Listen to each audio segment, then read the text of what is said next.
For today's video ay may racket naman ng akla.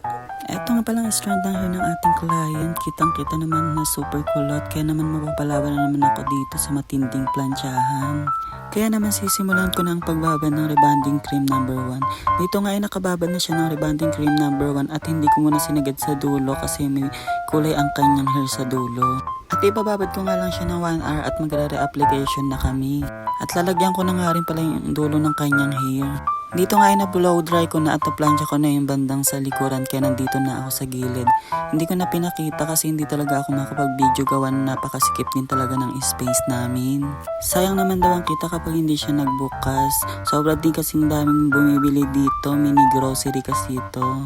Kaya naman kahit napakasikip ng space ay inilaban na namin kasi ngayon lang daw siya din free. Sobrang ingat ka ng paggalaw ko dyan kasi kaunting pagkakamali mo lang sa paggalaw ay may mahuhulog talaga. Kasi sobrang punong-puno ang laman ng tindahan ni Madam. Halos 3 oras ko nga rin siya pinlansya kasi sobrang kulot nga ng strand ng kanyang hair kaya dapat maninipis lang ang pagpaplansya. Para makasigurado tayo na hindi siya magbabackjab. At patapos na nga kami dito magplansya at ito nga ang resulta ng una namin pagpaplansya. Straight na nga siya kasi madali lang siya plansyahin, hindi siya katulad ng ibang buhok. Dito nga in-applyan ko na siya ng rebonding cream number 2 at isinabay ko na nga pala ang kanyang kulay. Ang kulay niya nga pala ay chestnut brown kasi nagagandahan daw siya sa kulay na chestnut brown. Dito ay binalawan ko na nga pala siya at pinaparang ko na rin siya ng hair botox treatment para iwas dry at mag-shine rin ang kanyang hair kasi kinulayan din ito.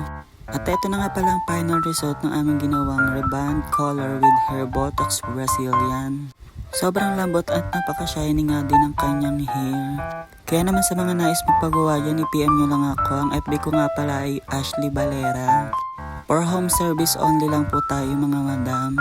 Maraming salamat po sa tiwala. Yun lamang po. Bye-bye!